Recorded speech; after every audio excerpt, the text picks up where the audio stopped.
Yes, sir. Yes, sir. Yes, sir. Hey, I want to apologize to everybody. I know I said 8 o'clock, but was running behind tonight. But we here. And it's going to be legendary. All right? So y'all just sit back and relax as we broadcast on all three platforms. All right? YouTube, Instagram, and Facebook. We're saying that. Welcome to Basketball Heads Live. I am your host, Glenn Pooh Harding. And tonight, we have a very special guest. This basketball head is a New York City great. All-seater performer from Adlai Stevenson High School in the Bronx. He was also 1987 New York City Player of the Year and Iron Horse Award winner. So you know, we dealing with a thoroughbred. This basketball head is the product of a true basketball family and credits his basketball achievement to his older sisters and uncle. Lorna Singleton, LIU women's basketball from 1981 to 1985 Hall of Fame, and Carla Singleton, 1983-1987 Northeastern University Hall of Fame, and the one and only Ed Pinckney, 1981-1985 Villanova University National Champion. So you already know this basketball head was destined to be another New York City great basketball player from his family. After being heavily recruited, he decided to take his talents to St. John's University, where he played for the legendary Lou Carnesecca. At St. John's, this basketball head played with other New York City greats, such as the late, great Malik Sealy, Jayson Williams, and Robert Werdann. He played in 96 career games. Wow. Averaged 8.7 points a game, 5.7 rebounds, with a 47% field goal percentage. He was a member of the 1989 St. John's NIT Championship team and is notably remembered for joining Sealy in carrying Carnesecca off the court following the coach's 500th career win. I watched that game, and I was so proud of my guys for achieving such a great honor in winning the NIT Championship, something that I was a part of but never won. So salute to my guys, and RIP again to Malik Sealy. This basketball head enjoyed a 16-year playing career abroad with stints in Australia, France, Uruguay, Ireland, Chile, Israel, Cyprus, and most notably England, where he was a champion as well as being player of the year in Honduras. 16 years overseas as a pro? Man, unbelievable. This basketball head has worked at several universities, notably as an assistant coach and a director of basketball operations at his alma mater. So without further ado, please help me welcome to the show, New York City great, Stevenson High School legend, and St. John's University standout, my friend, my brother, Billy Singleton. Y'all ready?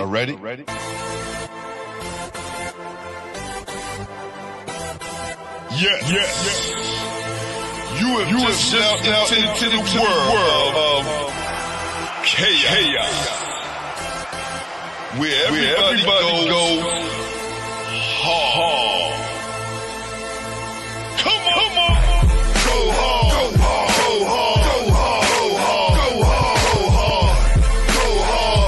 Go home. Never back down. You gotta hold your own. Go hard. East Coast. Go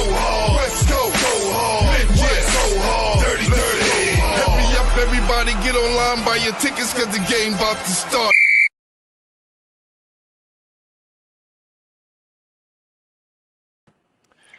What's up, man? How you doing, brother? Pooh, how you doing, my brother? Great to see you, man. Great to see you. Always great to see you too, man. Listen, man. Again, I apologize for the tardiness. Know we're supposed to start at 8 o'clock, but we're here. Well, no worries at all, man. Thank you. One for having this platform, and secondly, having me on the show. I really appreciate it. You have been doing a wonderful job. I've watched your growth with the show. I remember when you started it a few years ago, and to see where it is now, it's just a tribute to obviously your hard work and your dedication. But, I'm truly honored, man. Your show is a great platform, and I'm glad to see you doing great things. Nah, thank you, man. I appreciate you, man. But tonight, this is about you, brother. You know what I'm saying? Like, you know, uh, I know and seen it up close, all the great things you did and accomplished in your basketball career. A lot of people sometimes forget, right? And I said, okay, this is what we're going to do at the show. We're just going to remind people of a few things. That's all we're going to do. We just going to remind people of a few things, man. And, man, it was so many things that, I could have went on forever with all the accolades you accomplished in your career, and some of the amazing things that you have done. But I just want to kick it off tonight by asking you, who introduced you to the game? Because you had so many people that did that for you, man. Like coming from a legendary family like you came from. Well, I would have to start off by saying the neighborhood introduced me to the game. As a young kid, I didn't play basketball. I played baseball. Uh, Wow. yeah, I played baseball up until the age of 13. Didn't even really think about a basketball. Um, and then one day I just became bored, and all my friends from the neighborhood was like, "Man, we're going to play ball. Come with me. Come with us, rather."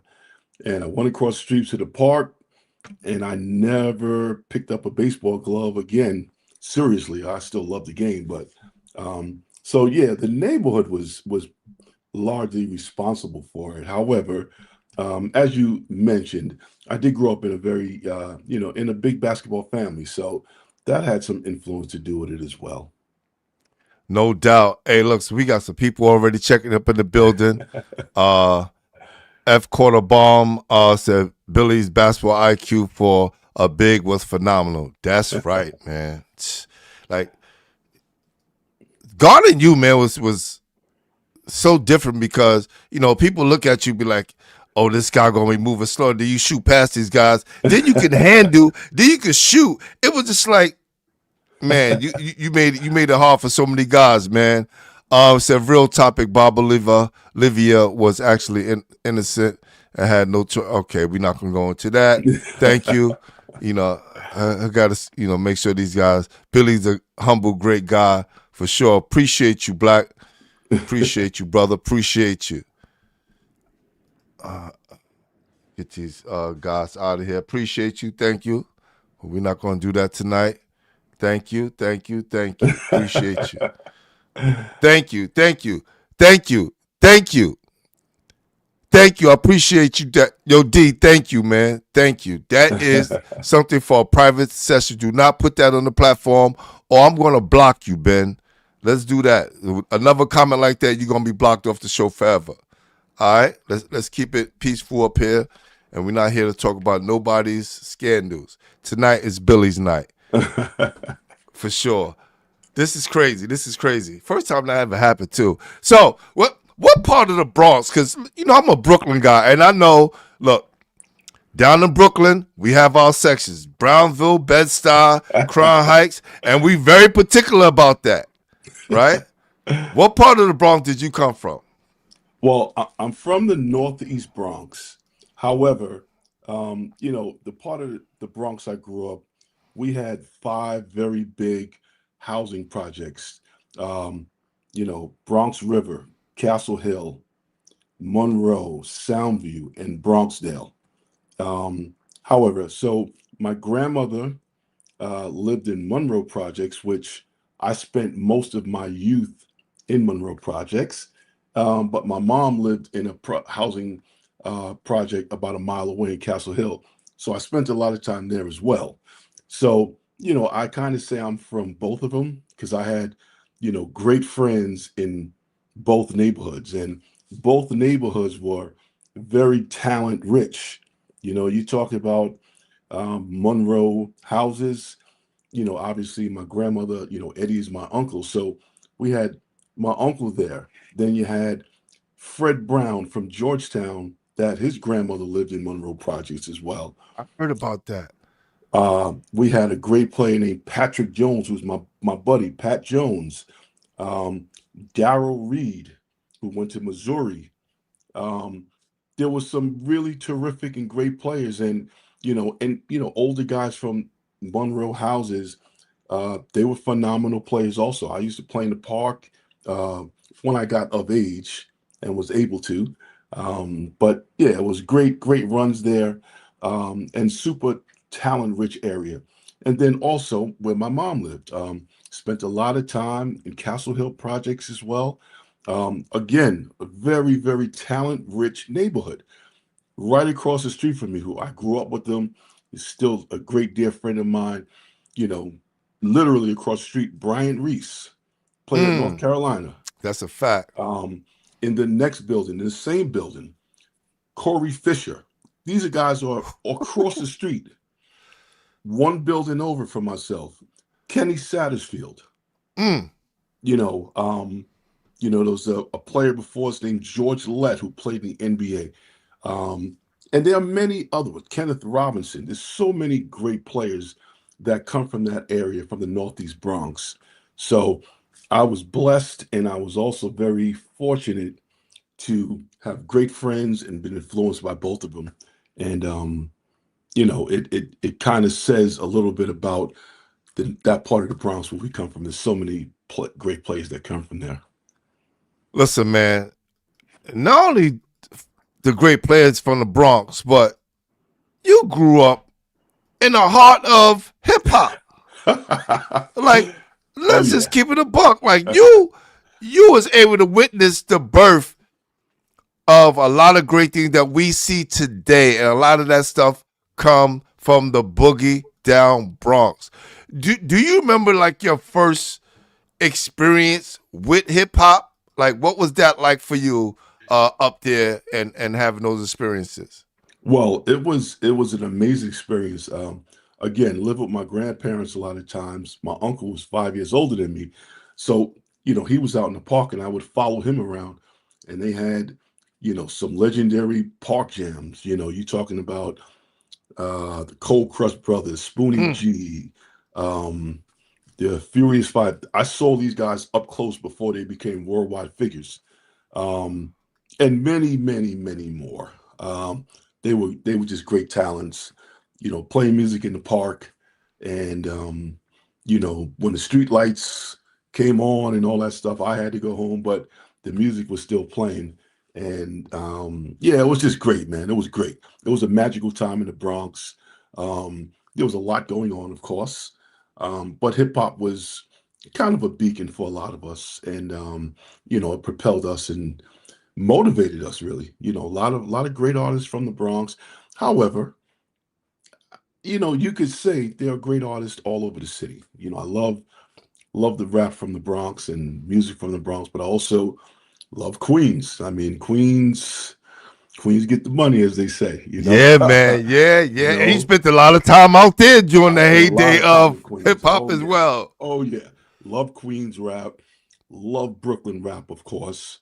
Um, great rappers from Manhattan, and obviously one of my favorite rap groups of all time, Wu-Tang Clan.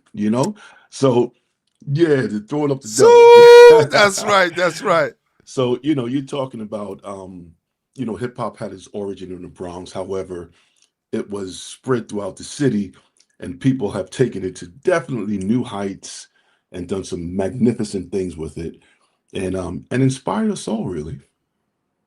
And look, We've been around since the inception, right? Hip hop Yeah. is only 50 years old, right? Oh It's yeah. 51 years old, so Hmm. definitely been around.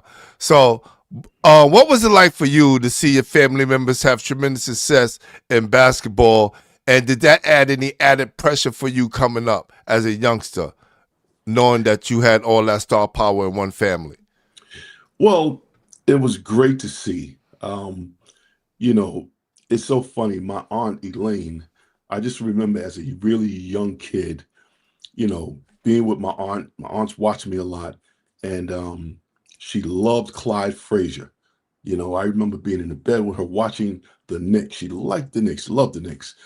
So that was the start of it. And then I guess she influenced Eddie because she's Eddie's older sister. And Eddie started playing basketball. Eddie and my older sister Lorna.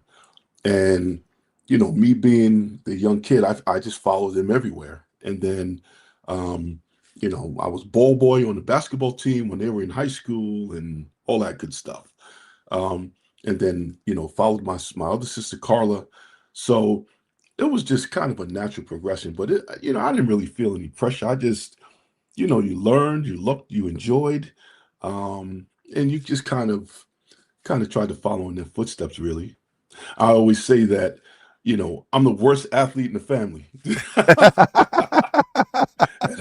And I mean that because Lorna was a tremendous, terrific player. So was Carla, and Eddie was fantastic. But yeah, the family was very strong in sports and had a wonderful influence. They were just great, and they were wonderful big sisters, wonderful uncle, and never put any pressure on me to play or anything like that. As I mentioned, I played baseball before, so it was just, oh, you like basketball? But I will tell you a funny story. uh, when I started to transition into basketball at the age of 13, Eddie was playing his freshman year at Villanova. And, he had a pretty good year, I would say, for a freshman, right? Um, and I think they lost his freshman year to go to the Final Four against North Carolina, Yep. like James Worthy, Jordan, the team that actually won the championship. So this was like early March or something, or mid-March. Pretty cold in New York City, right? So Eddie comes home, and I'm happy to see him, and he goes, now he's 18, I'm 13, right? Right. I'm just transitioning into basketball. He says, I hear you playing basketball now, huh? I go, yeah, little kid, yeah, I play. And then he says, come on, let's go outside in the park and play. Now it's freezing. It's freezing. It's March. Mm. Um, 2 days ago, he was playing against James Worthy and Jordan and that whole crowd.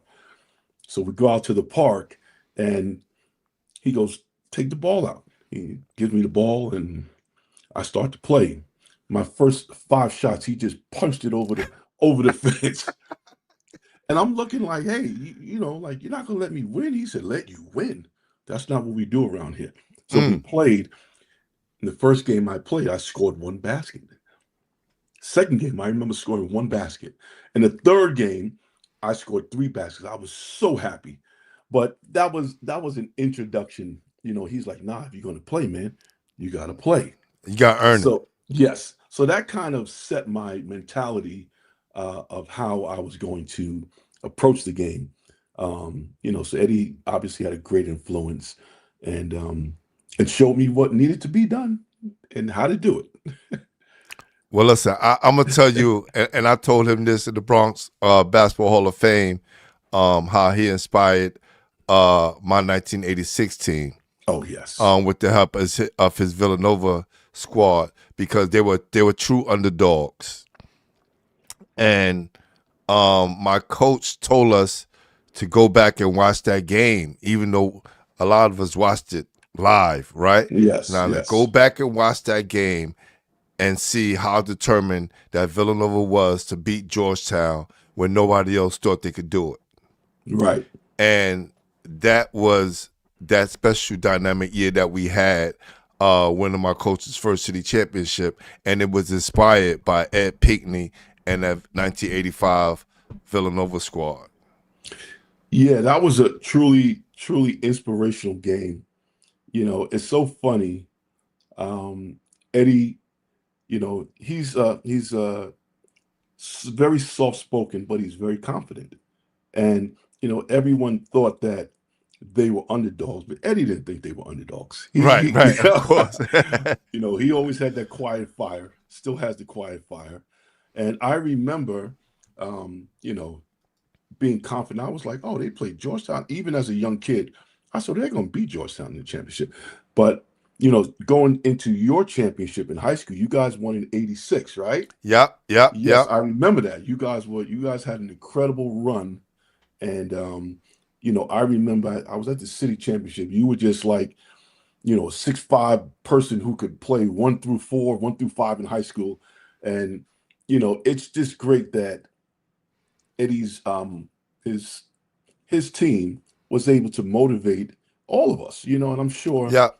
you know, kids from all over the city saw one of their owns doing some great things, and it inspired many of us. And I'm glad that you guys got that championship. You guys played really well.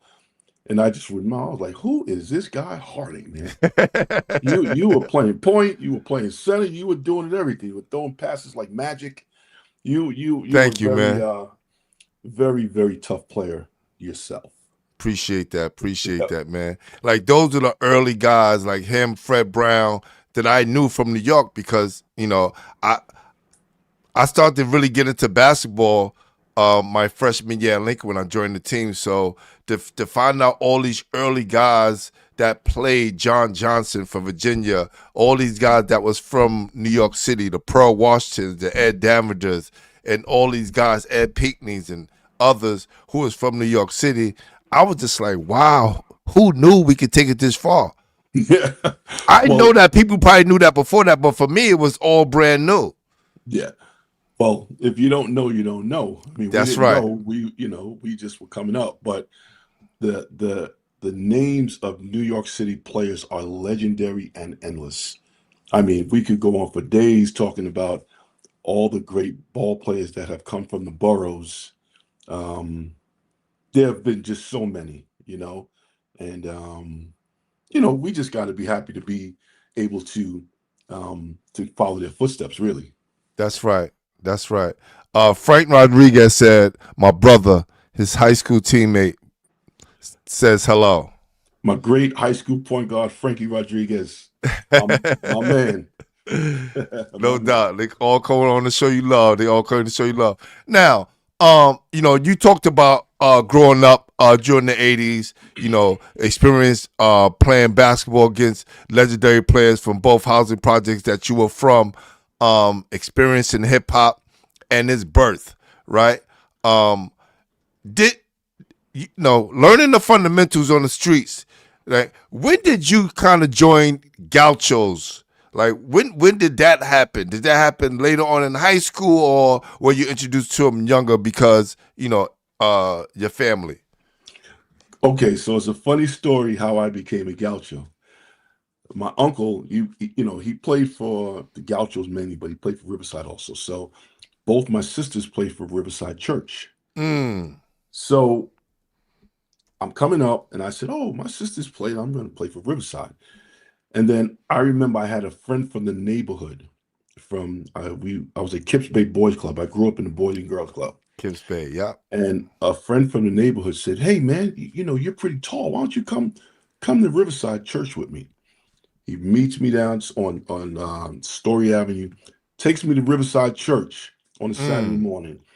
So I make the team, and I think I go to 2 practices, and my mother was like, you're not going to be able to go play for them. They're way too far. They're on the other side of Manhattan.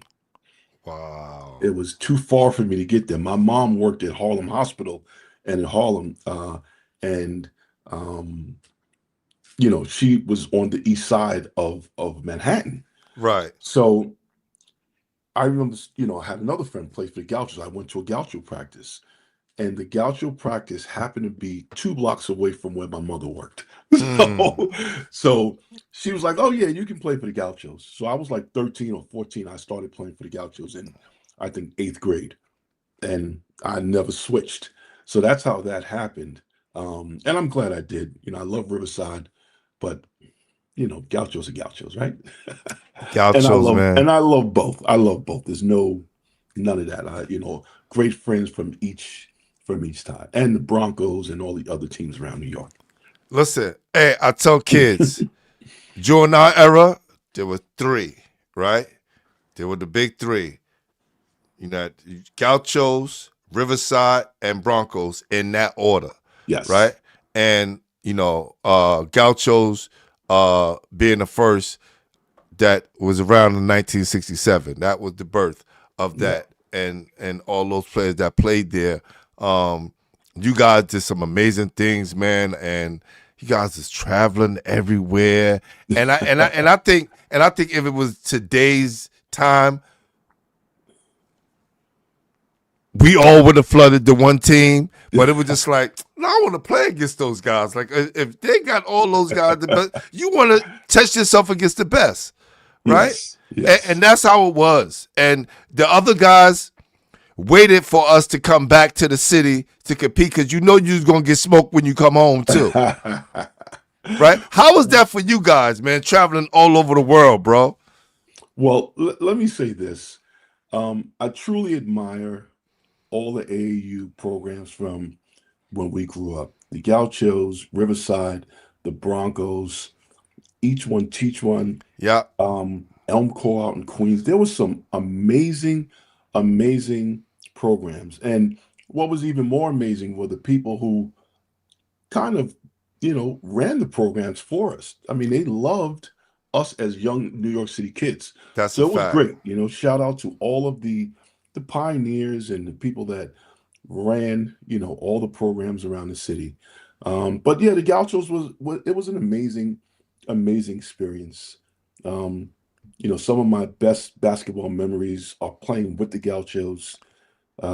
We were able to accomplish some amazing things, man. My amazing coach, Dave McCollin, who had me from the age of 14 all the way through going into college. Dave was an amazing coach. God rest the dead. Fred Neal, who passed away. Fred Neal, yes. Coach for us. Obviously, Lou Dalmeda, the owner, director, and, the person who made it happen for all of us. The Godfather. Yes. And, so that was an amazing experience, man. We, I always say Dave McCollin was definitely the brain trust. I think I was in 8th grade, and, Arnold Bernard, who was, that's my heart. Arnold Bernard. Would you tell this guy to answer my damn text? Well, good luck. He doesn't answer mine either. That's like, yo, bro. He said he agreed. Yo, Paul, I'm gonna come on the show. Don't worry about it. Good luck. Well, Arnold, he still works a lot. And he's doing the Harlem Wizards. But keep texting him. He'll get back to you eventually. He's on the road a lot. Oh, okay, got you. But Dave McCollin, I gotta say, I know you see me looking down. I got a surprise for you in a few. Just hold on. Oh, okay. I got somebody that's gonna come on and holler at you. Oh, wonderful, man, wonderful. Yeah. So Dave McCollin put together, like, Arnold Bernard, myself, Jamal Walker, another great player. Great player. Went to Xavier, and then Darryl Reed, who's my childhood buddy from the projects. He had us four together from when we were like in 8th grade. And then, he added on players to join us, like God rest the dead, Carlton Hines, who's an amazing player. Definitely. Lloyd Daniels, who joined us in 9th grade, stayed with us. Sweet P. Sweet P. He was a whole nother thing. He was a pro in high school. Amazing player. Yo, hold on, bro. Let's because I say this all the time, and guys be looking at me like I'm, the people that don't know, right? And I mention this, they be looking at me like, all right, Pooh, like, whatever. Like, yo, bro. Until you sort of up close, you didn't know. You couldn't really tell, even though he's still, after all what he went through, made it to the NBA. Lloyd Daniels was, for me, for a long time, the best player I had ever played with. You know, he was 6'8", 6'9" in high school, played 1 through 5, was the best player in the city and the #1 player in the country. Um, just a phenomenal, phenomenal talent. You know, he was so far ahead of us, man. He would throw passes and hit us in the back of the head and be like, yo, whoa.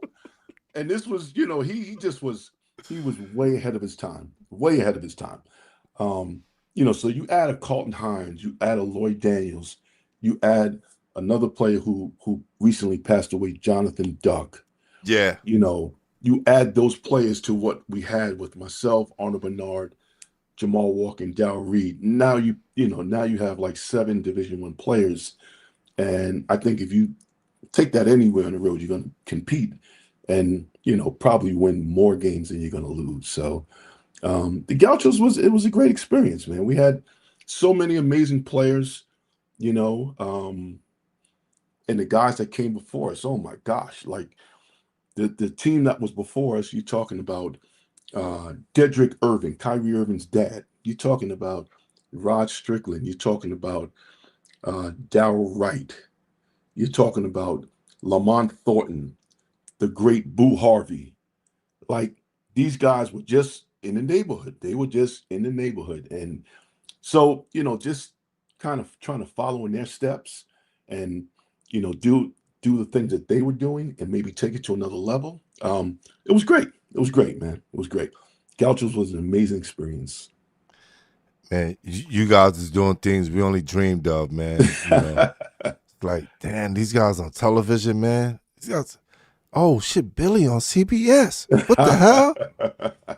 Arnold Bernard, yo, bro, this is crazy. And oh yeah, when we played the Russian national team, bro. Russian national team, yes.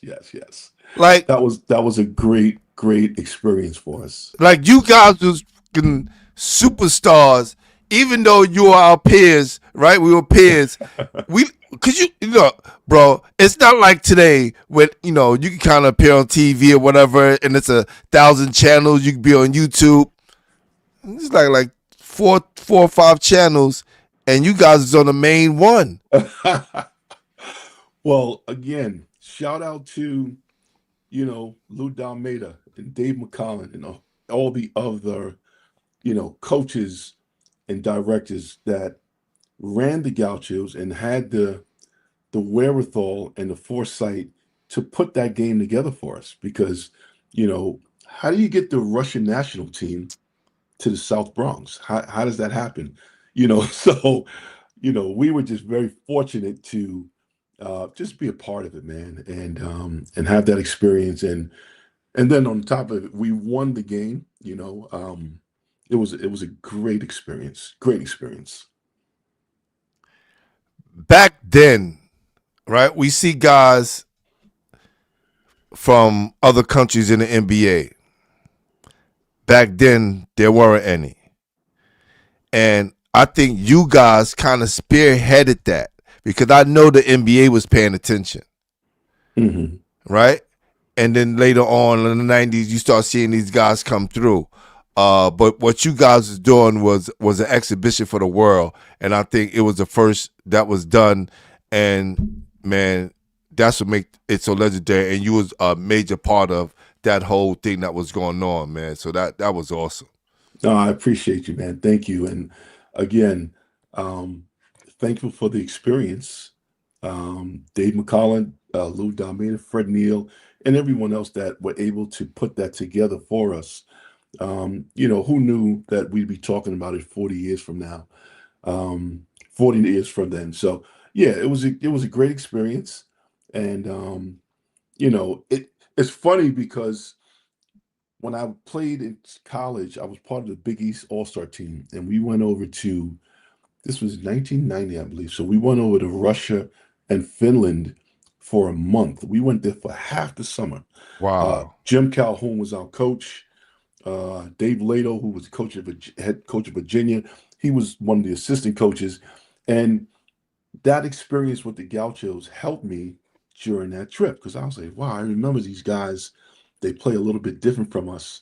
Their footwork, the way they the way they move the ball, all those different things, the rules of the game, they were just different. So that experience with the Gauchos certainly helped um, myself, and I'm sure many other players. Yeah, because a coach saying is a little bit different, but when you like, nah, this is true. Like, yo, bro, you got, be at a certain spot. The lanes a little wider, right? Yes, And yes, it's a little bit different. So yeah. yeah, And man. and we were over there and we played against real pros. I remember uh, we were having some success playing against some local teams, and then I guess Russia was still one country at that point, Yep. and I guess someone got on the phone and said, "These kids from the States are here and they're having a little success." And they put together some team of Russian pros on our last night. It was a big exhibition, and they played us, and they they beat us pretty good, but they should have. A couple of those guys played in the NBA, and they were like all-time great Russian pros. So, but again, very thankful for the experience. Like, wow, who gets that opportunity? It's a great experience. Not many, man. Not many. And for you to be able to put it together, uh, once you seen or had that experience in high school was definitely different. What made you go to Stevenson? You had all the Catholic schools to go to, Oh, right?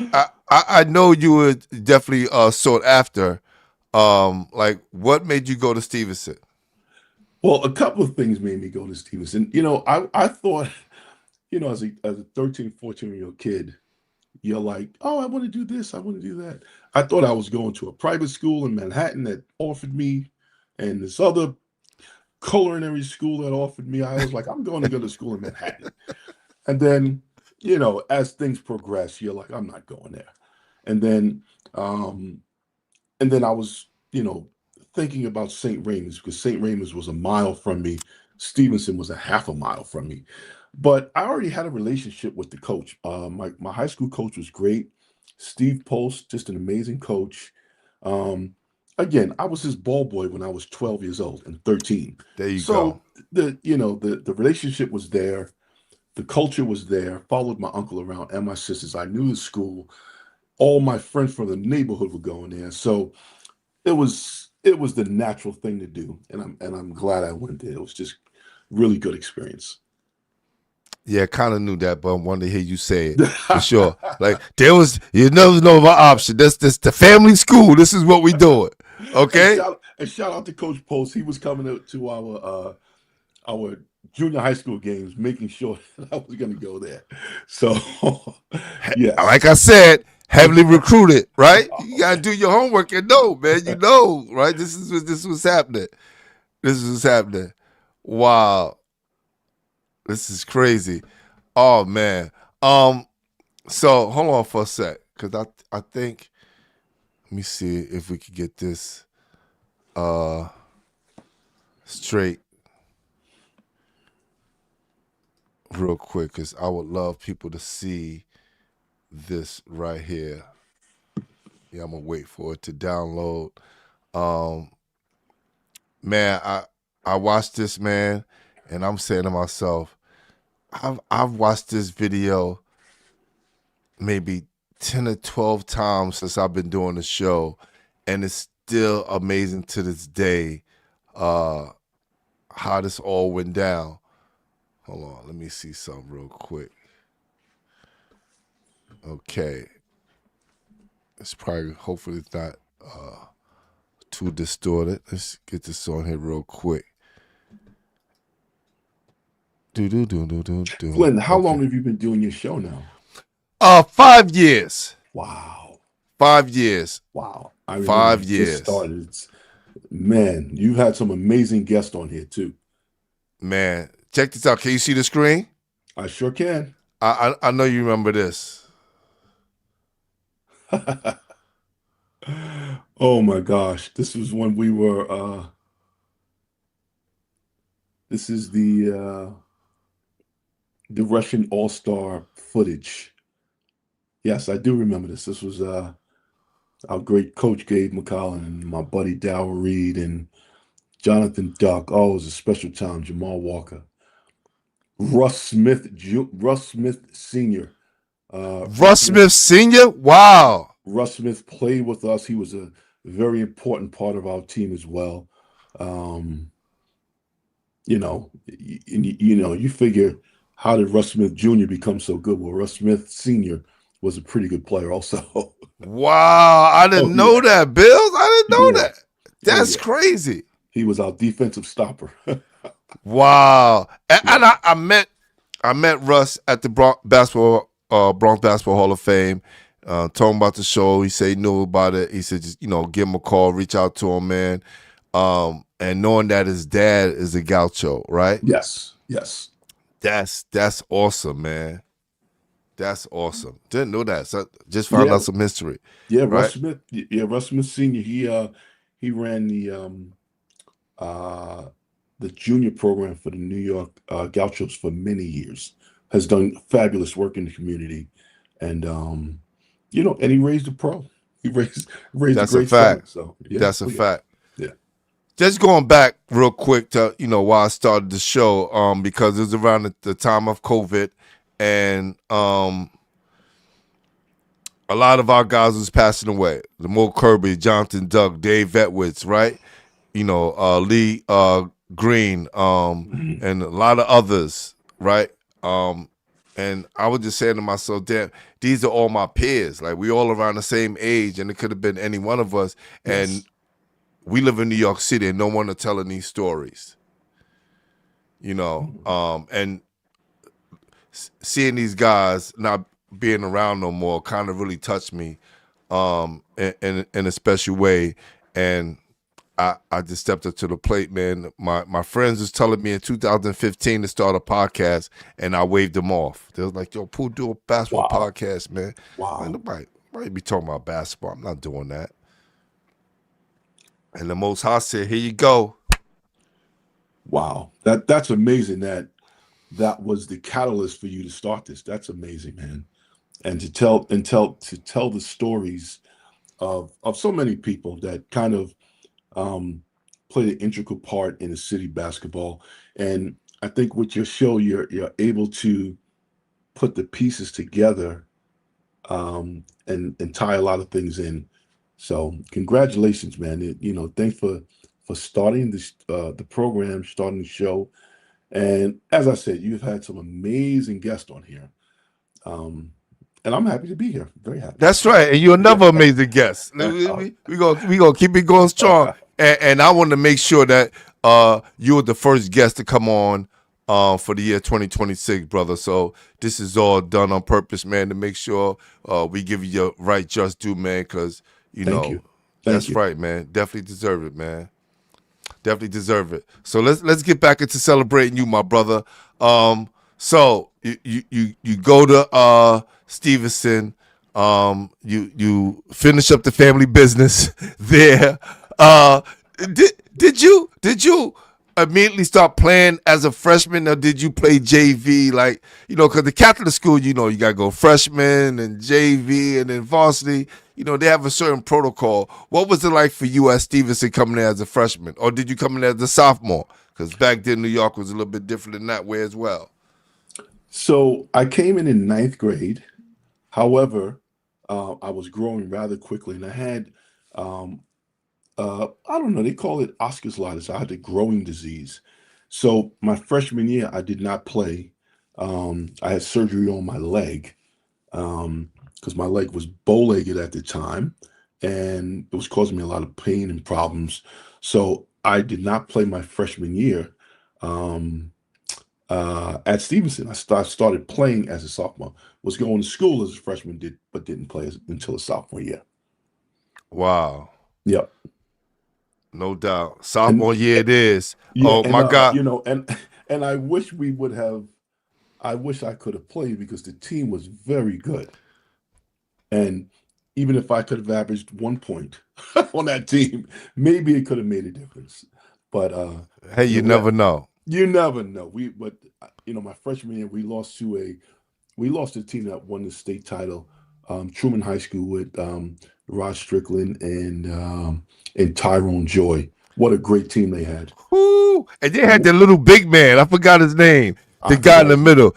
Yes, He was a beast. yes. But those two, Strickland and Joy together. Oh my God! You talking about Rod was the number one player in the state of New York, and then you had Tyrone Joy. And by the way, they were both Gauchos. That's right. So they were just a tremendous backcourt, tremendous team. But they beat a good Stevenson team with Dedrick Irvin, Kyrie Irvin's dad, Kaim Long, who played at Seton Hall. So Stevenson had a good team that year. But you know, Truman was great. Truman was great. Who knew Ross Strickland was going to be that good? Because Well, I spoke to his high school coach, and not saying that he wasn't good, but he took a great leap. That junior year, that sophomore to junior year, and man, we had so many great players in the city, from Dedrick Irvin, Carl Silk Owens, Ed Davender. oof. We had like the city was stacked with guards, Boo Harvey, right? So it was guard heavy, and for him to propel himself to that number one spot during that year and win the whole state championship was amazing.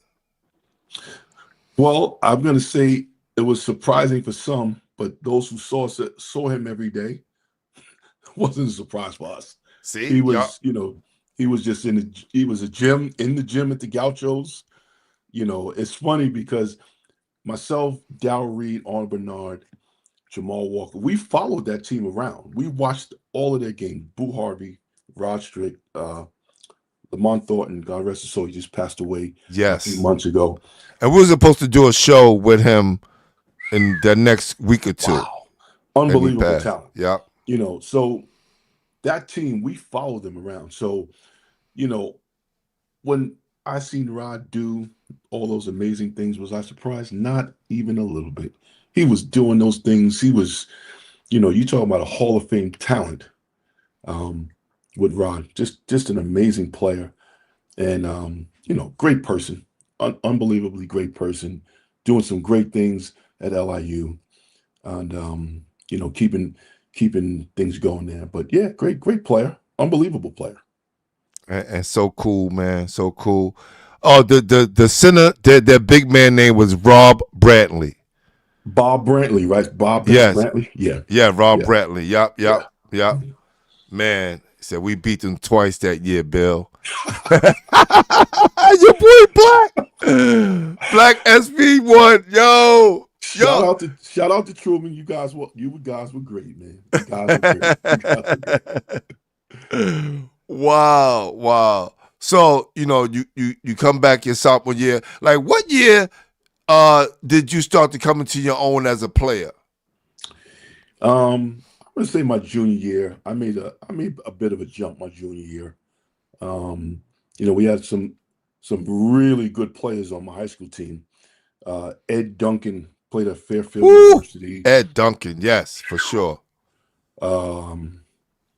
Darrell Clark, unbelievable player, played football and basketball. Frankie Rodriguez, the point guard. We had players. We had a lot of players on the team. And but yeah, I think I made a jump probably. Oh, and shout out to my man Will Lewis. Will Lewis, who Yeah, William Lewis. Yep. William Lewis, Yep. silky smooth, city champion. Shout out to my man Will. That's like my closest homie. He with the Monmouth, didn't he? He with the Play that mama. me and him was playing. Yo, let me tell you something. We used to go at it. Yes. Me and him used to go at it. Me and him used to go at it, playing in the same conference. Yes. Oh yeah. That's a fact. Another one with that quiet fire.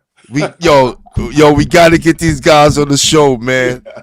Look, So, this is awesome. Damn, yeah. I forgot about Will Lewis. That's Will Lewis, woo, unbelievable, man. smooth, Unbelievable silky player. smooth. That's Oh right. yeah. Oh yeah.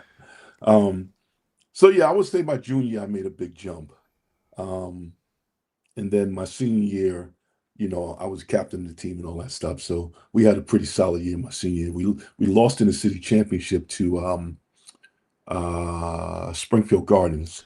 They had a really good team. Shout out to my man, the coach. Albert, well, Albert Rich was, the guy Al Rich, yes, for Springfield, right? yes. Al Rich was a very, very good player.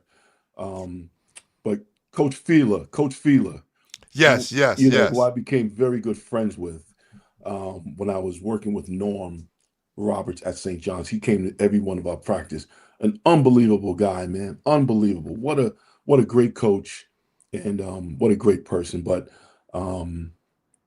yeah, Springfield Gardens, they beat us in the championship by a few. They had a really good game against us. So salute to my guy Norm Roberts, man. Oh yeah. He just Norm is the retired man. from uh Kansas and sitting back enjoying his life right now. Yes. He's But another one you probably need to have on this show. no, I had Norm on. I had Oh, Norm you on had already. Norm on? Yeah, I had Norm on already. Oh Yes, my I God. had him on when he was at Kansas. Yeah, Oh my God. yeah. And They then don't call I go to Queens College and see he's Hall of Fame player for Queens. I'm like, yo, this is Oh yeah. for They real. they don't call him Stormin' Norman for nothing. That's right. That's right. So listen, I want to go back, right? Because I'm mad because me not doing what I need to do in school for my senior year. I had to go to prep school at MCI Mm. and had to leave Lincoln. So they had the article. It was like, Lincoln will not repeat as champions because Glenn Harding is making his move to MCI. And Right, I was right. crushed, but I knew that there not only that I would be able to prove my game, but I would become a better student, which was very important because I wanted to go play college ball. Yes. So I'm reading the newspaper and I'm saying to myself, what? Stevenson beat Lincoln? Said Billy Singleton chases down Tiny Morton. And I'm saying to myself, oh my God. Tiny did his 1-2 hop, 2 feet layup, and Billy caught it. How did Billy catch him? Like, I'm going through, all this is going to my mind because he wasn't on television. I wasn't home at the time. And I'm saying to myself, So Glenn, you were supposed to be on that team? yes. Oh, well, I'm glad you went to MCI.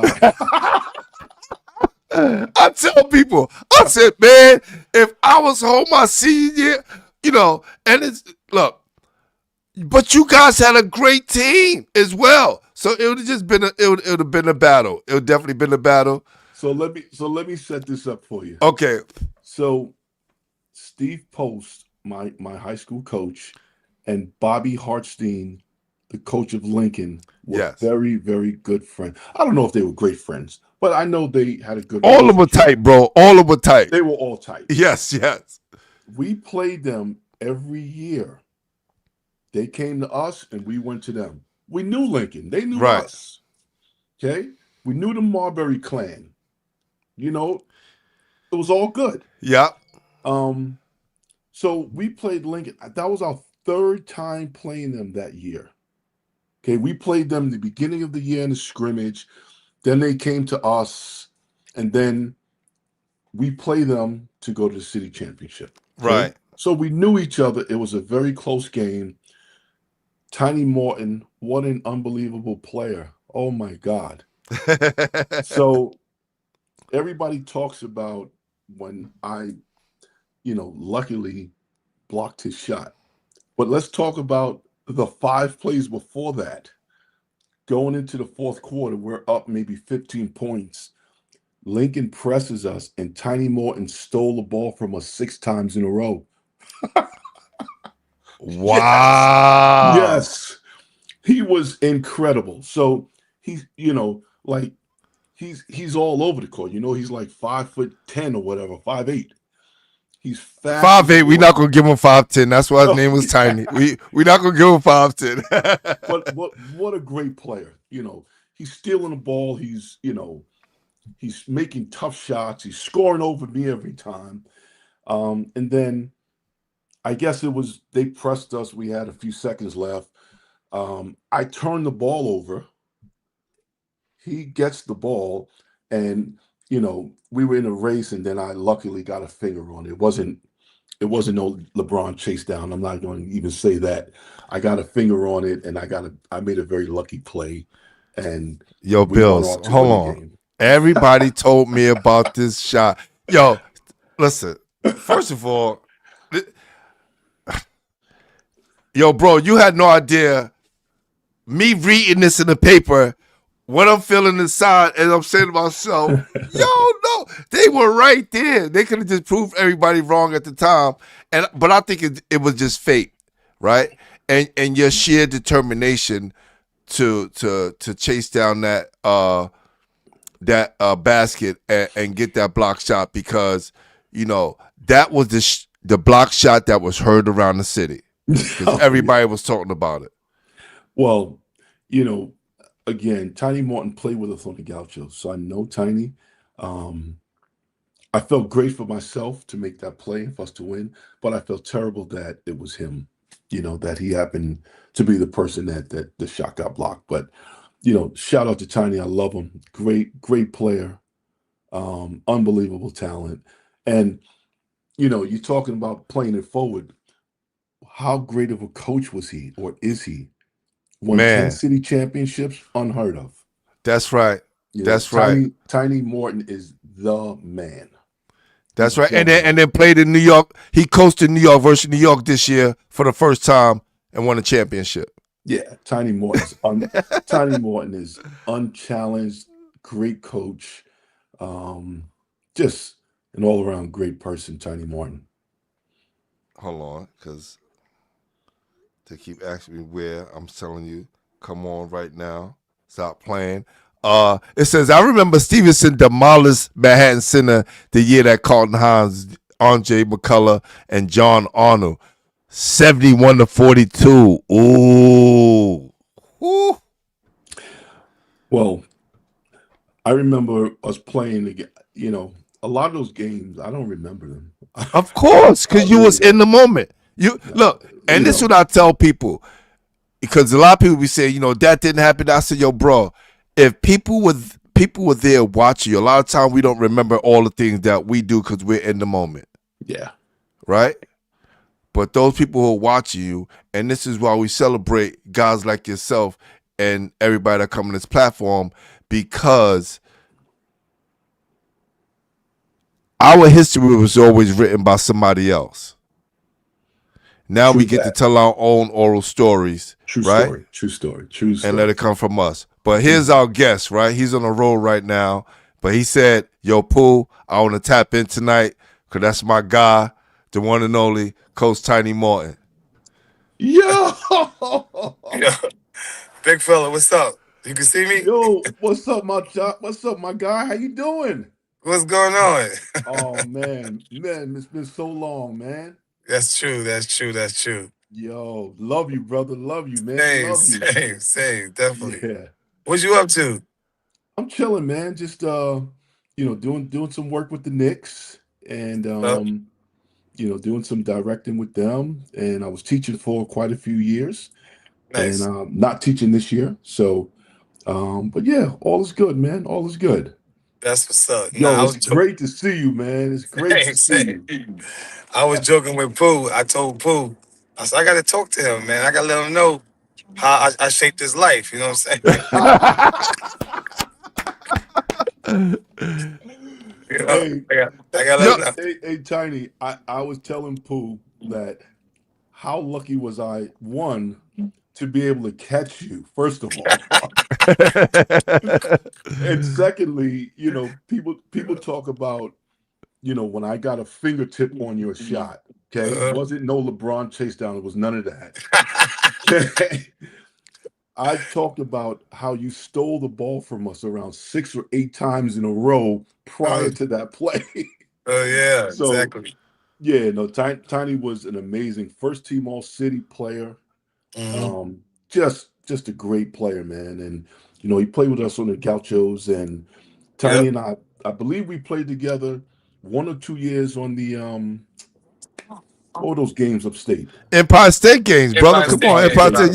Yeah. We all played together. Yep. Yes. Yeah, You yeah. talk about an amazing backcourt. Tiny Morton and Kenny Anderson in the backcourt together. That's a fact. That's a Tough to fact. stop, man. Tough to stop. That's a fact. That's Two a fact. lefties. Like, come on, bro. Oh, Yo, man. I remember one time, rest in peace, Coach Mickens. I think Kenny had like 40. I had 25. He was like, "This ain't no motherfucking Kenny and Tiny show. Pass the ball." That was funny. We And then, didn't want y'all some passing funny the stuff ball. about We it. wanted y'all to continue to score, man. No, but the funny thing about it, so I think the following year I played with another one, R.I.P. Me and what's my guy, man? What's my guy, man? Didn't you play with Dave the Well, Edwards. Dave Edwards. Me and Yeah. Dave Edwards. Yeah, so me and Dave Edwards has played, and like it's the same thing. We was putting up the ball, and Dave called Kenny. And was talking to him about what's going on. And Kenny told Dave, "Listen, man, it's called basketball, man. Put the ball in the basket." Man. That was funny, man. That was some good times, though. Yeah, Definitely. but Tiny, I was just telling Pooh that I admire you so much, man. Like you went Appreciate on, that. you went on to do amazing things. How many city championships did you win? Was it 10? I got 9 as a coach. You know, I got 1 as a player, then I got 1 as assistant coach. So you got 11 or 12 city championships. I'm sure there's a few state titles in there also. Definitely. Yeah, I got a couple of states. Yeah, I got Yeah, like, you got five I in got- South 5, or 4 Yeah, as a coach and 1 as a player. I mean, as assistant coach. yes. 1 is assistant coach, and I got 4 as a coach. Yes. Yo, we would have had a state championship if those guys didn't let those Binghamton girls trick them into staying up at night. They ain't trick us. We from Brooklyn. It wasn't a trick. It was part of the game. Yo, and you know, I was talking to Charles. Charles like, yo, they did the same thing to us. Well, get out of here. Yeah. But That's they just crazy. happen to win. They just happen to win. Charles and them just happen to win. That's Tiny, crazy. what you said, you can neither confirm or deny. That's a fact. That's a fact. That's a Yo, fact. this is crazy, man. I told Billy, I said, y'all, I'm gonna have a special guest. Come on, man. We're gonna celebrate you tonight. He's the first guest for the podcast for the year, man. And you know, Nice. Billy was a great player, man. You know, Billy did some amazing things in New York City, man. And you know, like a lot of our great players that played at a high level, he kept it in New York. He went to school at St. John's and did well there. You know what I mean? So Yep. to have him on tonight and to celebrate him and give him his flowers, man, this is dope, man. I'm glad you joined us tonight, Tiny. Hey, let me ask this question. Did Todd Grant grab you up for the show yet? You didn't see the Todd Grant interview yet? Nah, huh? Yeah, that's what I want to know. It's up there. It's Todd. I interviewed Todd already. No, I'm talking about Billy. Oh, okay. Oh, For his show. That's Yes. right. That's For the right. The St. John's storm. show. Yes. Exactly. So you know Chanel is my young boy. Yes.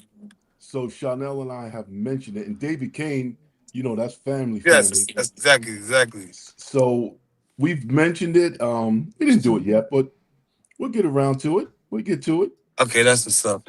Yeah, we'll get to it. That's right. We gotta celebrate our guy Billy Singleton, bro. That's Oh, right. man. That's a fact. Well, I'm listen, I'm in great company right now. I know that. I'm Listen, in man. great company, man. In Appreciate real you. basketball Look. royalty. They Lincoln guys, man. Stevenson. That's right. We Yeah. we ran the city. You know what's Tony? You know what's so funny about Lincoln and Stevenson, right? Our coaches were very close, man. Yes, they were.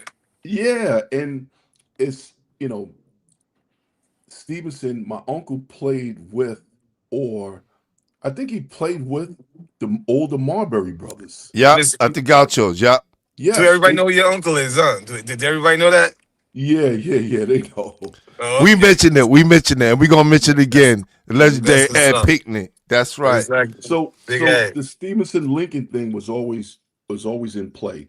Eddie played with, I think, both of the older Marbury brothers. Mm-hmm. Um, I played with Norm in one or two tournaments. People forget about how good he was. Oh my God. Yeah. Yeah. So tell me Yes. about it. Woof. So tell me He about was it. incredible. Yeah. And then obviously you and I played a few tournaments together with Gauchos and The Empire. Empire State Games. Yeah. And then I was really, really blessed to coach Stefan with the Gauchos. Nice. Wow. I didn't know that. Yes. So I think That's what's up. Stefan he was in ninth grade.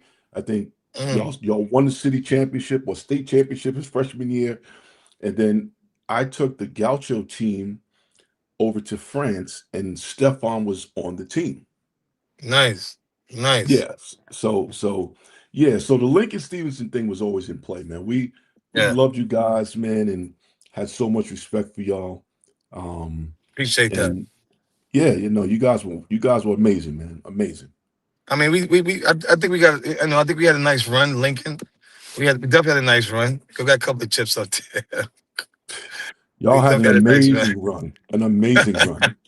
So You I, guys I, did was- I great, was man. telling Billy, I was like, yo, I don't know, bro. If I didn't have to go to Maine, he's like, nah. We glad you went to Maine. We glad you went to Maine. Yeah, It's Okay. yeah, like- that would have been that's crazy because that would have been another one. I think I don't know. That could have been Yeah. another one. Yeah. Pooh, I'm certainly glad you went to MCI. I'm certain. Yo, what made you choose St. John's, man? And who was recruiting you at the time Hey, besides Pooh. St. John's? Hey, Yes. Pooh, before you answer that, I got to jump off of this one. Yeah. Go ahead. I'm gonna holler at you. All right, Bill. I'll holler at you. Tiny, love you, brother. You take care of Hey. yourself, man. All right, you too. All right, Salute. man. Peace, All right. peace. Yeah, like who was some of the schools that are recruiting you? That was a great surprise. Thank you, Oh, man. no doubt. We're gonna blow the whistle on that. Yo, I love Tiny, man. Love Tiny. Love No him. doubt, man. Just again, man, that New York love, brother. Yep. So I'm sorry, what were you saying again? The schools that are recruiting you, right? We know you ended up at St. John's. Who was the other schools that were recruiting you at the time? So I had quite a few schools recruiting me early. However, um, I was a Prop 48. Didn't do great on the SAT. Hold on. Let me set it No, up. because I got caught up in that too, and I have my problem Yeah, with yeah. that. But go ahead. So yeah, I was a Prop 48. So prior, like as the year went on, some schools dropped out, some schools stayed.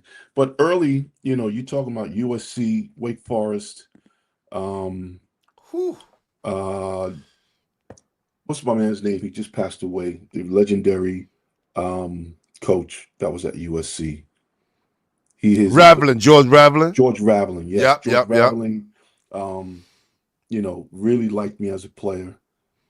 Gave me the ultimate compliment. Said, man, he said, you're like a young Rodney McCray, and I gotta have you at USC. Ooh, I So can see that. that- Yeah, for sure. That did a lot for my confidence. But USC, Wake Forest, a bunch of different schools. Michigan State was another one. They liked me.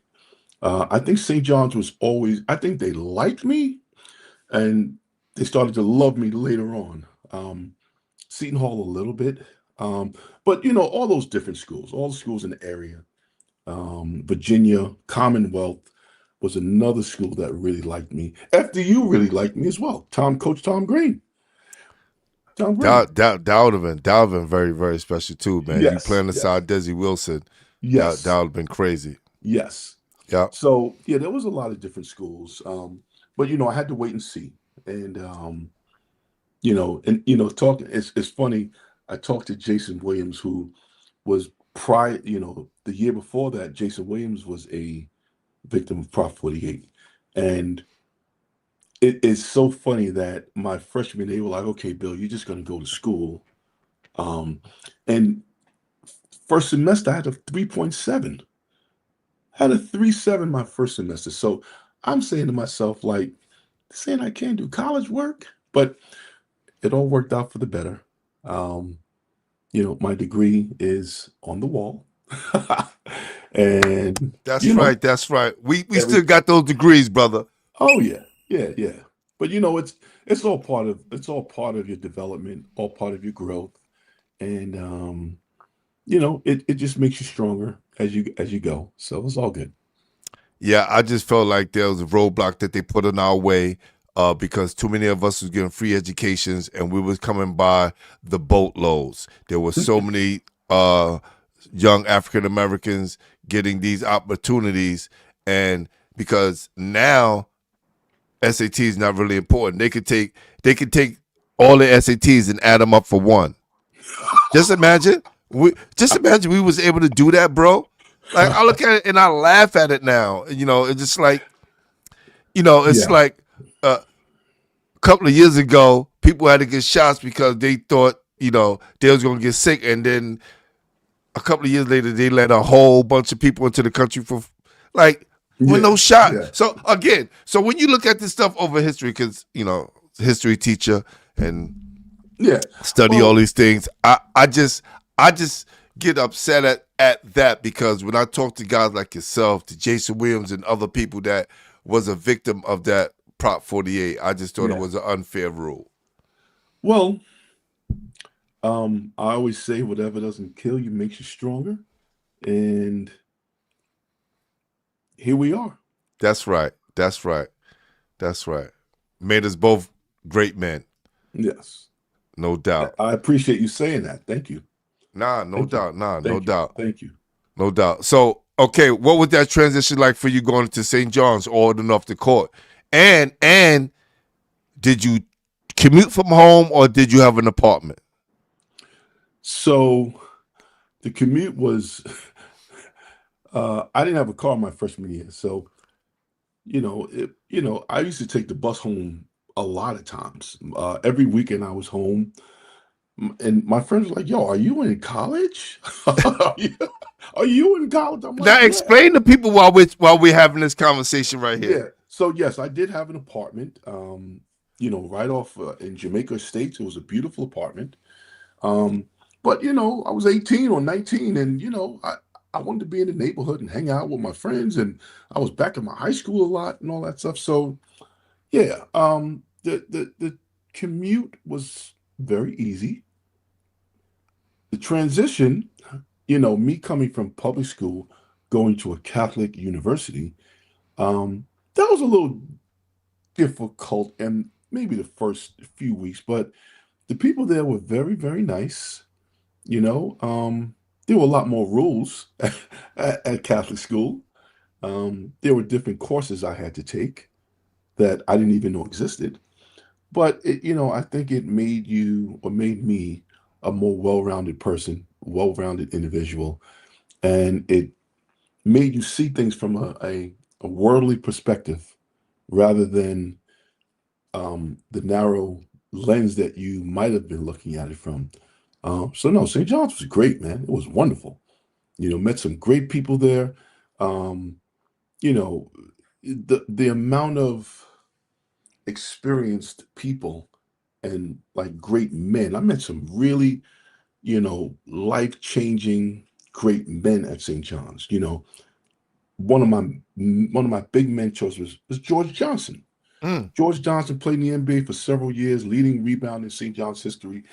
George Johnson, I think he just retired from the NBA and was, going to go overseas in a year. So he took a year to get himself ready.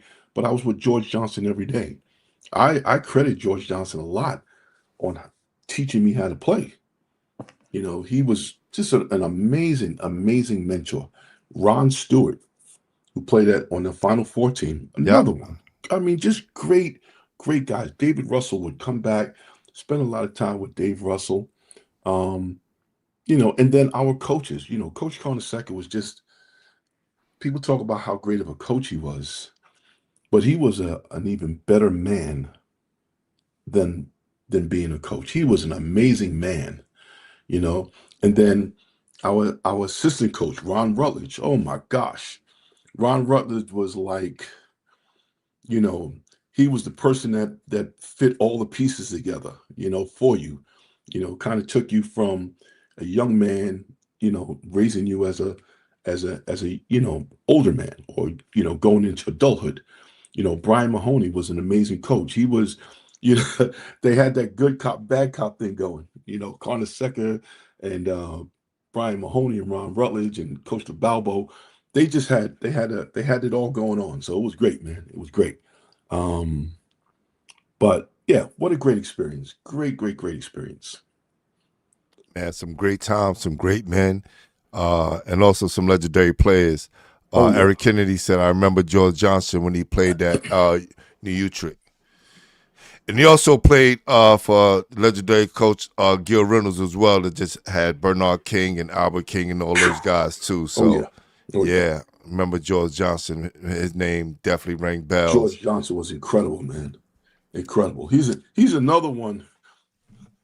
Here I am coming into St. John's thinking I'm, something, and I'm playing against George, and I'm playing all hard and sweating and pushing, and George is beating me games 11-2, 11-1, and he hasn't even broken a sweat yet.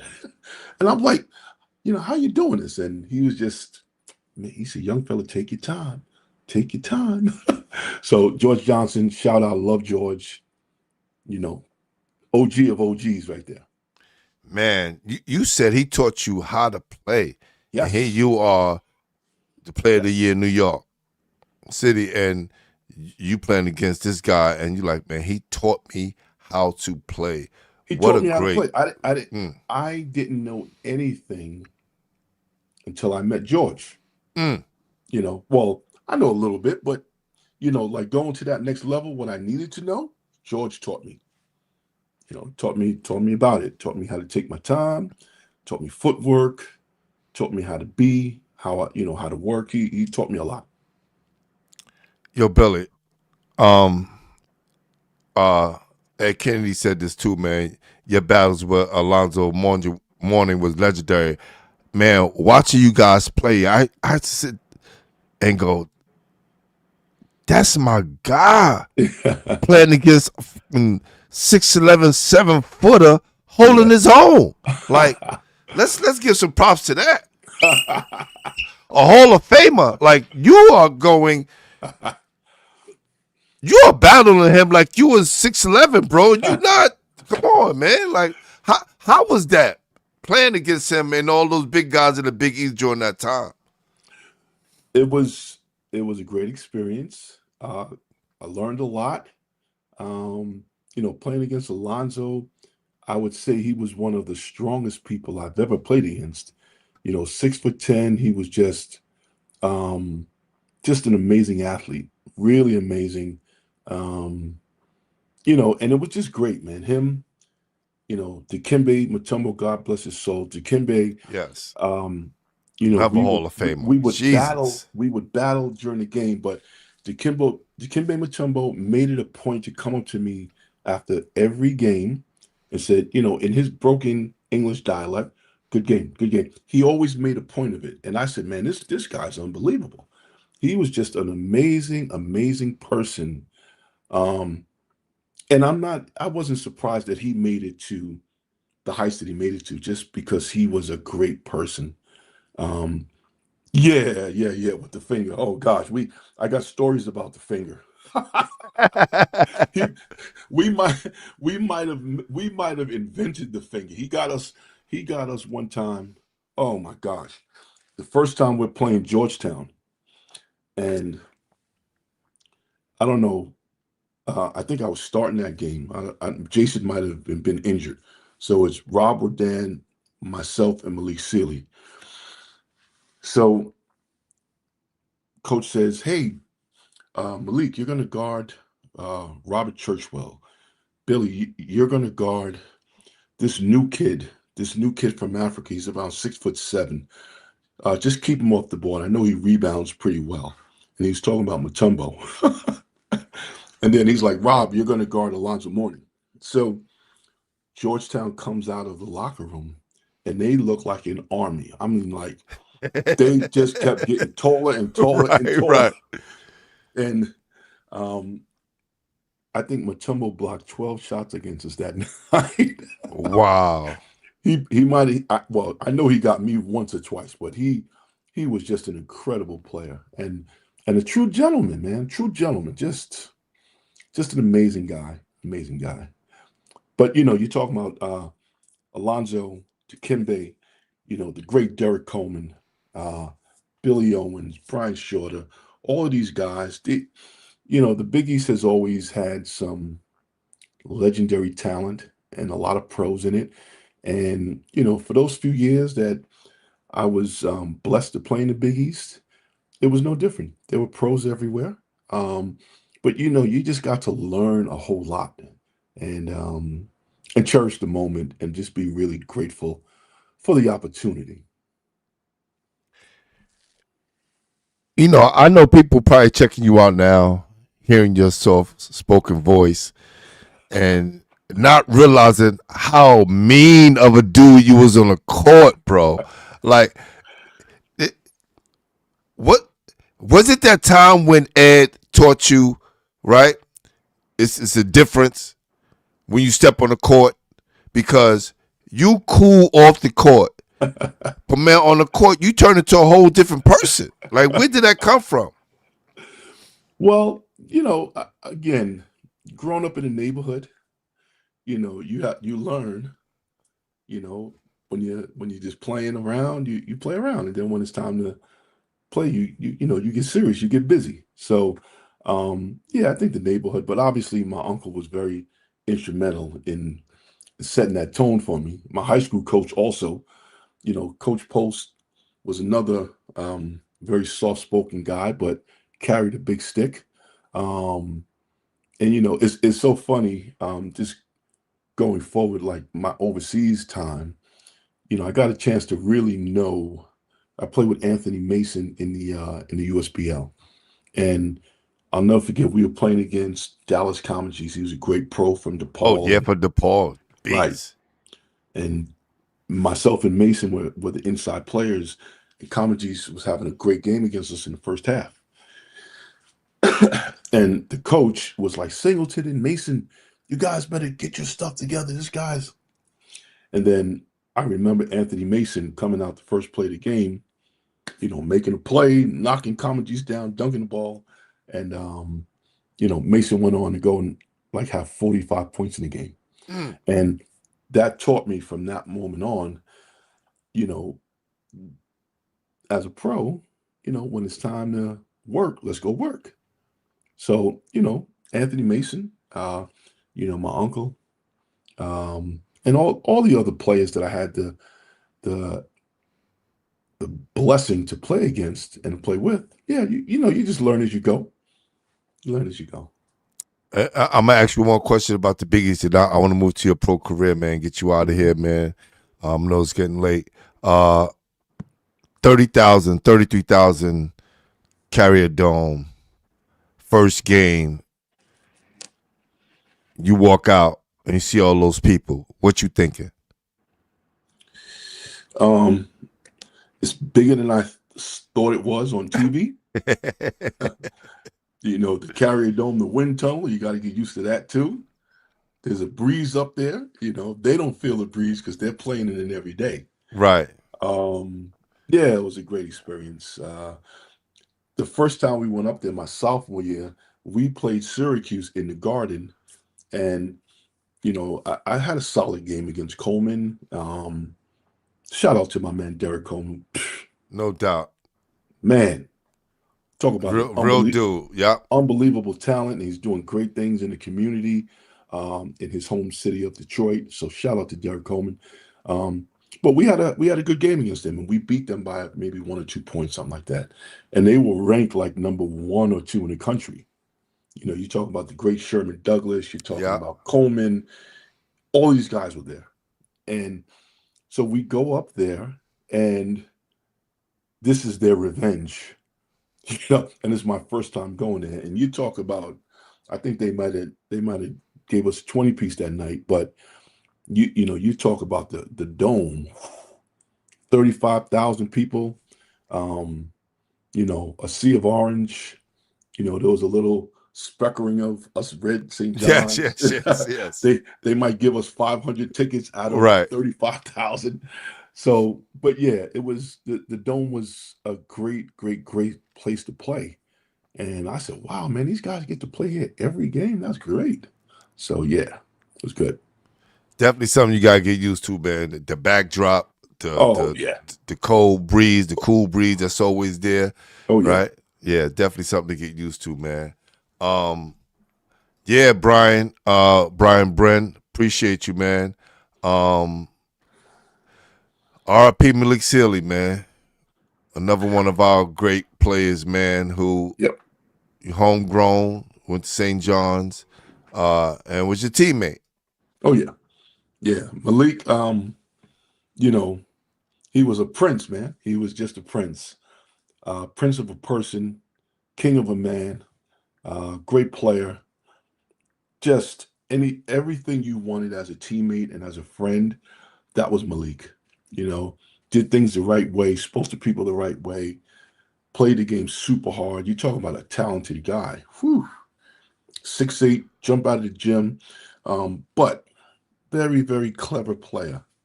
All my 96 games, who was right next to me? Malik Sealy.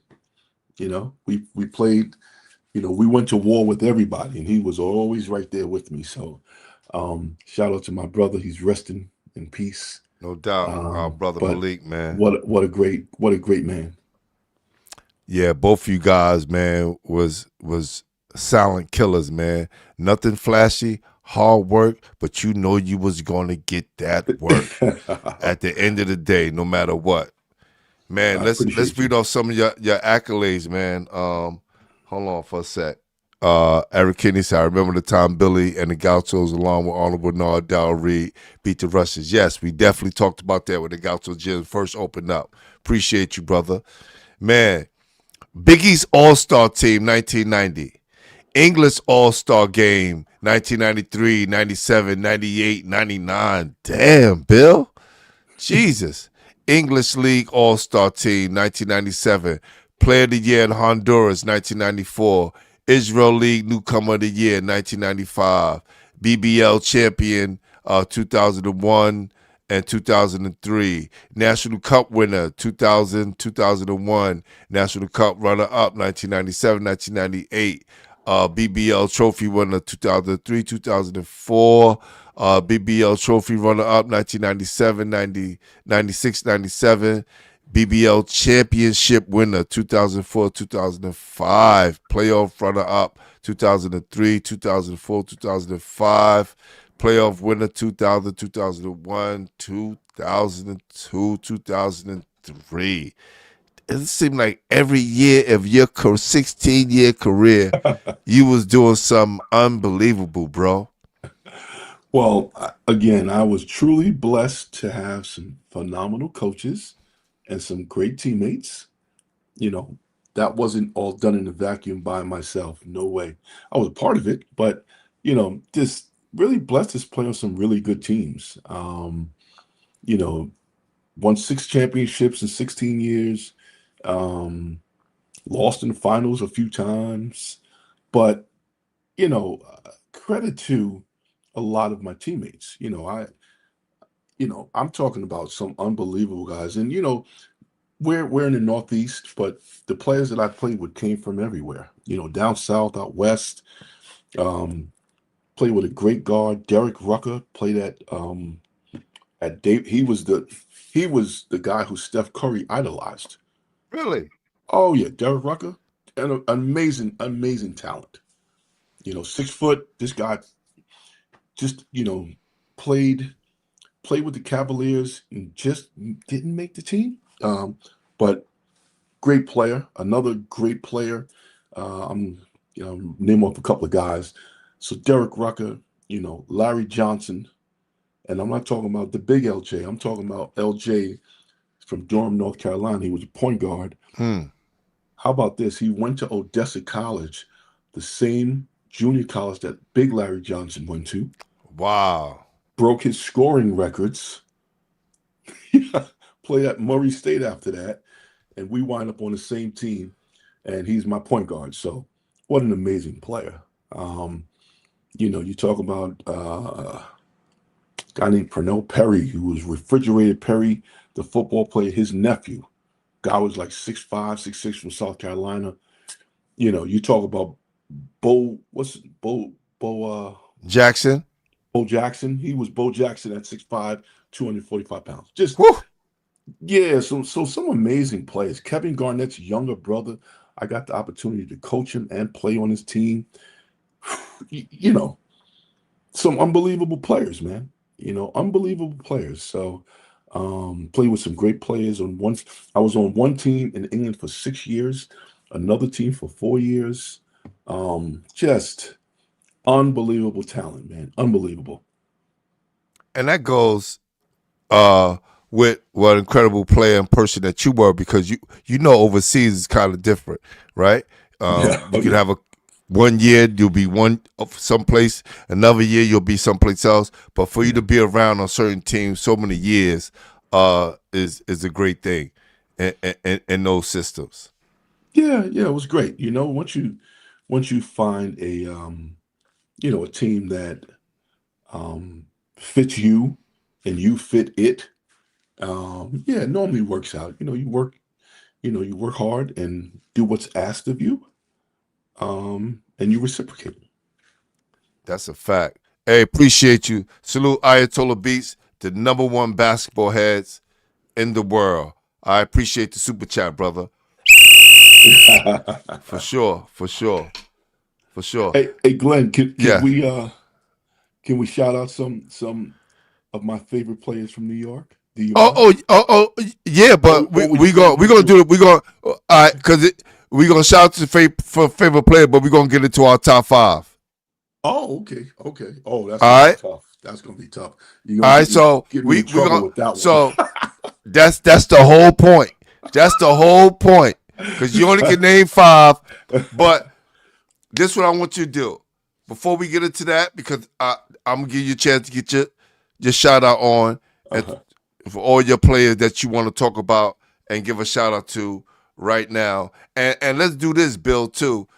Anybody who you still in contact with from New York, man, you let them know, man, the platform in New York that they can always come on, tell their story.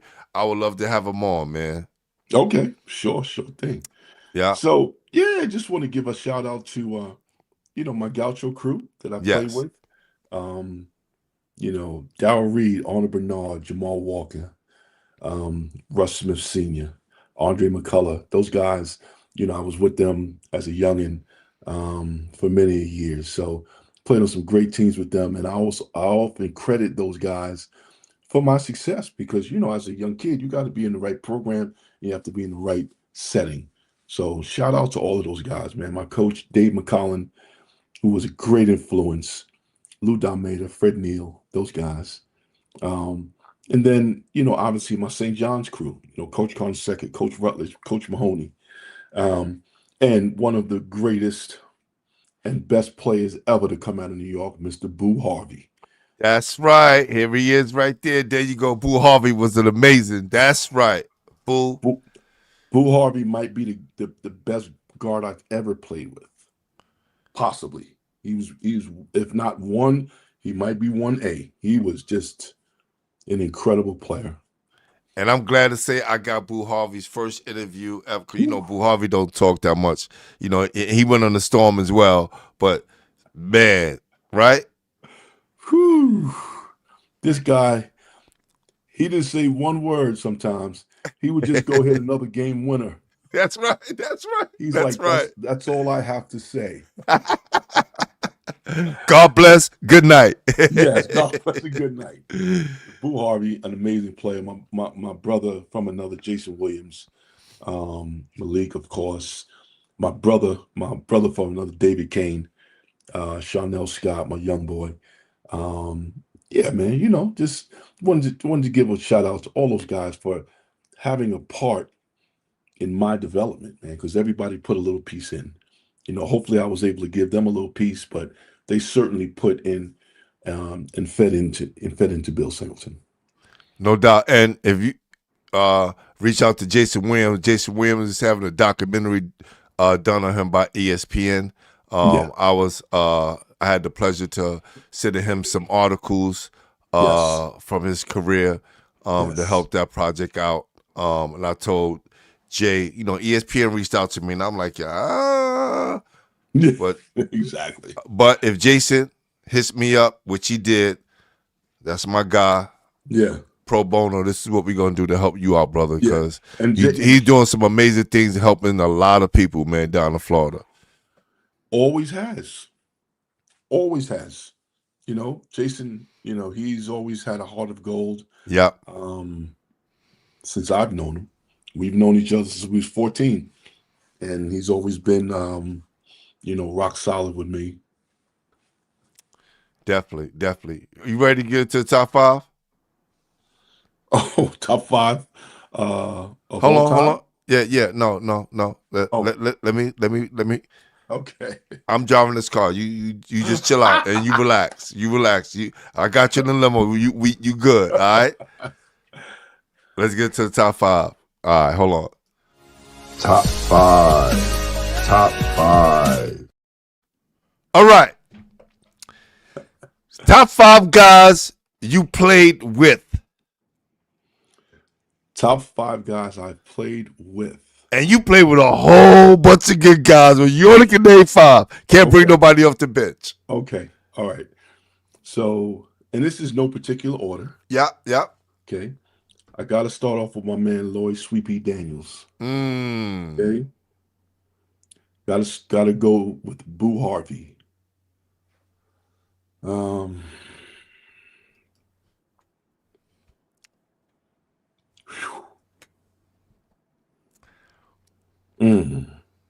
I know.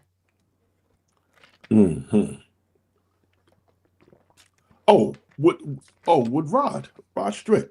Okay. But I played 1 or 2 tournaments as a midget when they didn't have enough players, and Coach Dave was like, "Yo, you got to play."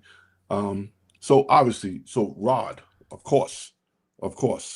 So I'm going to go with Lloyd, and again, this is not in any order. Yeah. Lloyd, Boo, Rod, Lloyd Daniels, Boo Harvey, Rod Strickland. And then I'm going to go overseas. I don't know. Maybe this Northeast audience may not know who these people are, but I'm going to go. You got 2 more left. I'm going to go with my man Kevin Bradshaw. I heard about him. Oh, yeah. He was a bucket. Kevin Bradshaw. We played together in Israel. 6'5", led the nation in scoring in 1991. Yeah. Him and Vernon Maxwell, best friends. This guy could have played anywhere, but he was in the service for a few years, and then went back to college. So I'm going to go Kevin Bradshaw. So those 4, and then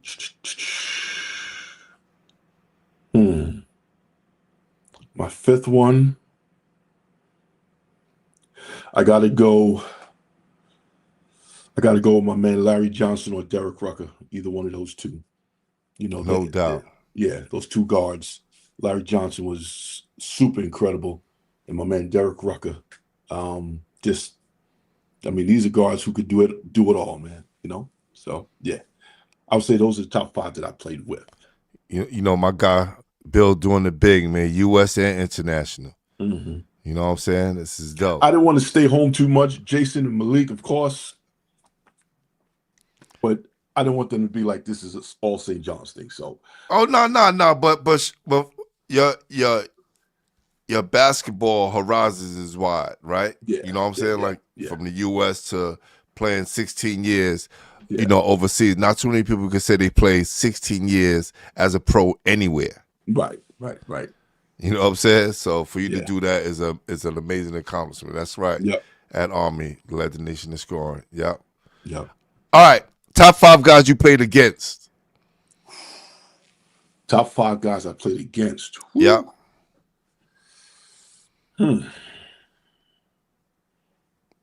Pro-Am, summer, or anything ever? Anywhere. Okay. All right. Mario Eli. Whew. Tough. Had to guard him in the summertime, and it was not fun. Oh, man. So I'm going to go Mario. This is no particular order. So Mhm. Mario Eli. I'm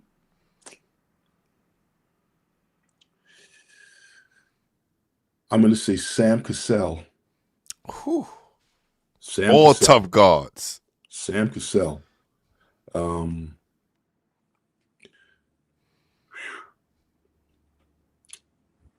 Derek Coleman. He was unguardable. Yes, for sure. You just at his mercy. That's right. Unguardable. I'm gonna go Billy Owens from from Syracuse. Man. Another one. Couldn't do anything with him. And then these are all college guys. Dana Barrows. Jesus Christ. Dana Barrows. Another guy, unstoppable. You got to guard him from whenever he crosses the state line. You got to be on this guy. Damn, all those guys. Yeah. That's crazy. Yo, the Big East is so crazy, bro. Oh my. It's not the same anymore. You know, the Big East still gonna be the Big East, but when you guys play, man, Jesus. Must see TV. Oh yeah. Must see TV. All right. Yeah, that's true. That's true. But hey, he marched to his own beat of his drum, so That's right. that's right. That's right. All right.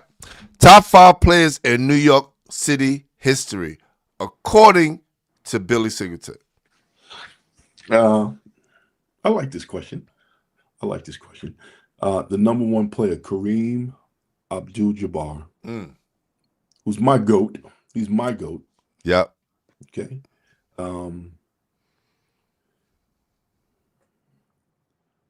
Kareem. And I'm talking about people that I've seen. I've heard about others, haven't seen them. So I'm just going to go on what I've seen. There you Doesn't go. mean that it's everybody's.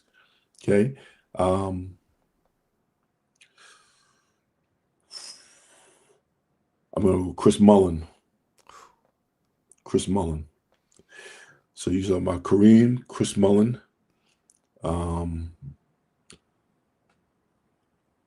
I got to keep it at home. Pearl Washington.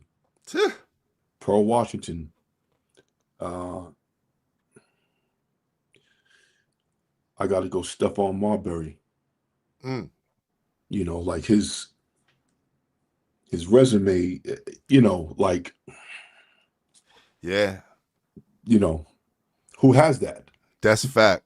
That's You know, a fact. Who has that resume? Yeah. 2 continents. Crazy. Yeah. So I'm going to go Kareem, Mully, Marbury, Pearl Washington, and forgive me, whoever I'm leaving out. Forgive me, please. I'm going to go A or A1, Jamal Mashburn or Walter Berry. Either one. You can't bring nobody off the bench. Nobody off the bench.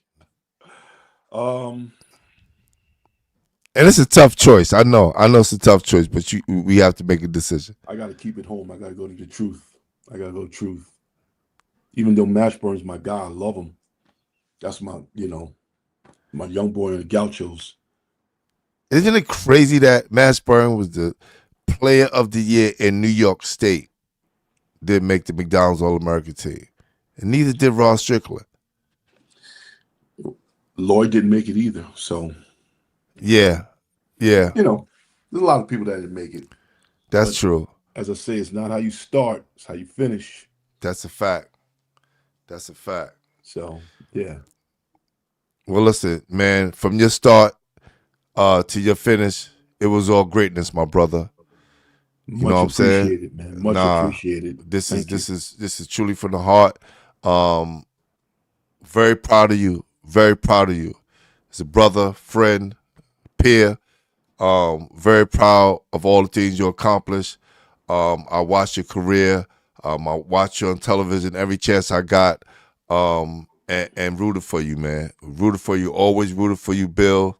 And you came out on top, man, and you still making us proud, man, doing things, helping kids, helping universities. Now you're helping the Knicks.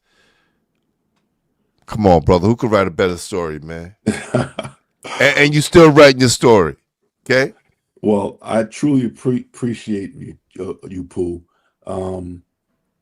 You was a great player, but an even better person.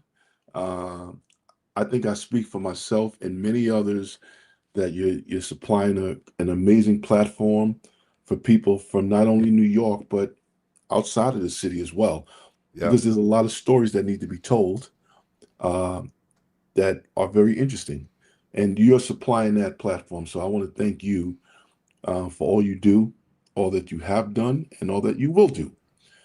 Keep up your good work, man, because it's not unnoticed, and you're just doing a great service for a lot of people. So thank you, and I salute you. No doubt, man. It means a lot, my brother. It means a lot, man. Listen, invite me out anytime, brother. I'll come to the game, and dinner's on me, man. But, not because I didn't know you was in the city or not, man. I would invite you to our spot in an A-Loft hotel and sat down with you, man. I should have did my due diligence. But I want to make sure that we got this done, at the top of the year. And I want you to be the first person I interview this year, brother. So I'm glad we got to make it happen. We got you in person the first time, right? We got to sit down. Yes, we you know did. what I'm saying? And I Yes. told you we was going to do the extensive one, and this was awesome, man. So I appreciate you. And thank you for your patience, man. And I apologize for being tardy tonight. Oh, no. My pleasure, man. Thank you for having me, and much continued success, man. Keep up the great work. No doubt, bro. Love you, brother. I love you too, man. Peace. Peace, peace. Yes, sir. The one and only Billy Singleton, y'all. Make some noise in the chat. Man, listen, y'all. I'm telling y'all,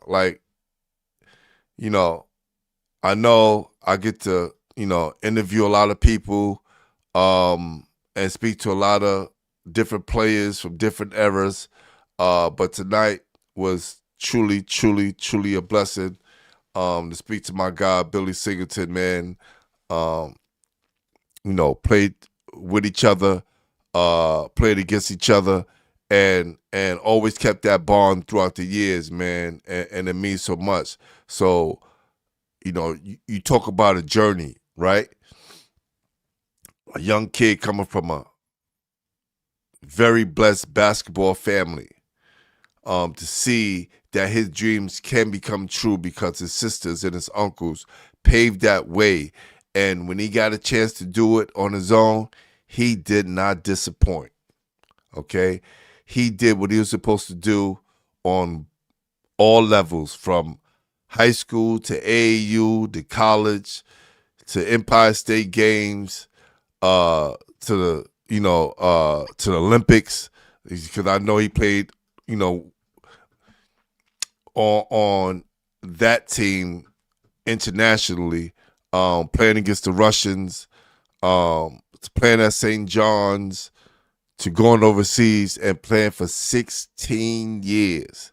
And like I said, y'all, not too many people can say that they played 16 years anywhere doing anything in sports. So to do that is one hell of an accomplishment. So I want to salute my guy. Thank you, people. Thank you. We appreciate you. We appreciate you. Thank you. We thank you. This is what we're here to do. We're here to be of service. Thank you. Appreciate you, for sure. Billy, man, is always humble, man. But when you played against him, he was a mean mother. Shut your mouth. All right, y'all. We're about to get out of here, man.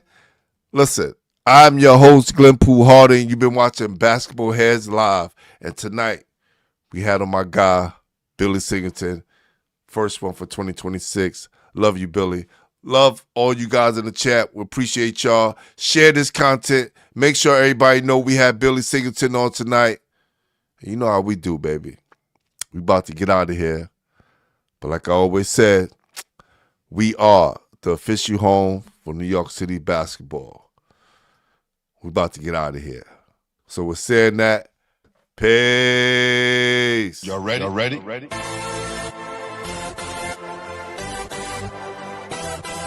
Yes. You have just stepped out into the world of chaos.